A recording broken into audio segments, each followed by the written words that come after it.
The night that I got the call was a rainy night.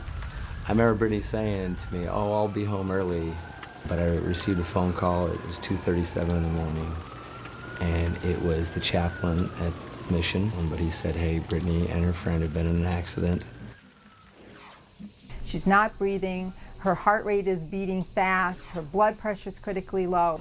The biggest fear with treating Brittany was the multitude of her injuries. She had neurosurgical injuries, she had orthopedic injuries. This was a young woman in extremis, near death. If someone like Brittany went into another emergency department that wasn't equipped to deal with trauma, she could have died within 15 minutes. The advantage of our newest generation of CT scanners is that we can rapidly acquire the data, basically from head to toe, about what her injuries are, and get that data immediately to the neurosurgeon. We found out that she was developing hydrocephalus, which is a condition where fluid develops in the brain and causes pressure. We thought a ventriculostomy was the best thing for her. I knew for her mom that I needed to stay calm, but my heart just kind of sunk when I heard brain injury. I didn't know whether I would ever see her again, if that was going to be the last time that I saw her. After the operating room, Brittany was admitted into the trauma neuro ICU. With Dr. Kim and Dr. Kushner's guidance, we put into place our traumatic brain injury protocol. We had to place special catheters down into her brain to be able to measure the pressure.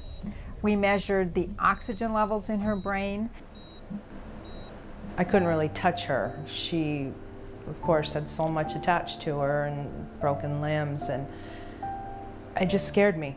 I would be in there for a short amount of time, and I had to walk out. Seeing her daughter in critical condition, in a critical ICU, just evokes so much emotion.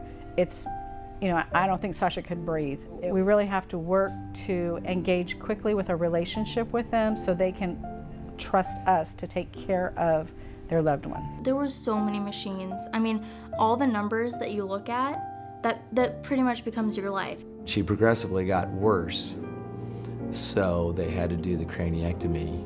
Dr. Kim consulted us and said, "This is what we need to do." And I just said, "You do what you do, and she'll take care of the rest."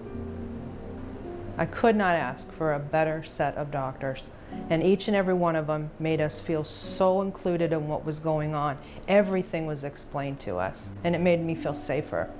And every single person that came there for Brittany was there for me through that. Lori, one of the nurses over there, who's just awesome, kind of took me aside and knew that I needed a little boost, you know, so she took me over to the Wall of Fame. Brittany's not going to be okay with not being right. And Lori said, "Well, let's make her right then." And then she started to get better. They care for their patients as if they're their own kids. Nurses here are particularly different. They're not just patient advocates, but they're also doctor advocates too. And to have the combination of somebody who is not just caring for the patient, but also helping the doctor out and making this transition between the patient and doctor relationship so good, and that's very unique. The brain still hasn't connected yet with the outside world. And then very slowly, over 1 to 2 weeks, you start to see the person inside emerge.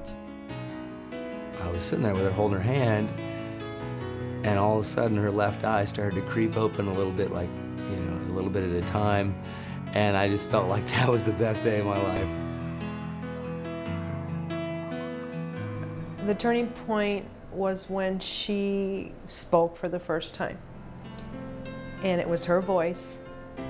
And she looked up at the nurse and she said, "I want my sister." She said, "I love you." And I literally just broke down, and it was the most amazing feeling. When Brittany was finally well enough to leave the ICU, it was a wonderful day. We had been with this family every step of the way. You know, I met her in the intensive care unit when she literally could only open her eyes this 4 weeks after the injury and not really moving her arms or legs. Not knowing how to walk and being told that I have to learn that again at 21 years old is just, I can't even explain the feeling. It just felt like a failure. She wasn't going to stay in that wheelchair. She was going to do it. It felt like I had 10,000 pounds on my shoulders, just pushing me down, not wanting me to stand up and not wanting me to move. She was also suffering a great deal of pain, and pain management was a challenge. Our focus is on rehab, so we want to create an environment where they can be the safest during their recovery process. But part of that, especially with someone like with Brittany, who had still was wearing the helmet, we had to create some limitations to her behavior. Our team's approach is to give the individual back their life. We're looking to add quality to life. Mission is very different in that there is a tremendous amount of faith in that we do good for people and people will get better. They are truly angels. I tell all my friends, they're just, if she was somewhere else, she wouldn't have made it. And I definitely experienced a stronger, greater kind of love. I'm not the miracle, everyone around me is, and they fought for me when I wasn't strong enough to fight for myself. Thank you for saving my little girl. That's the only thing I can say to them.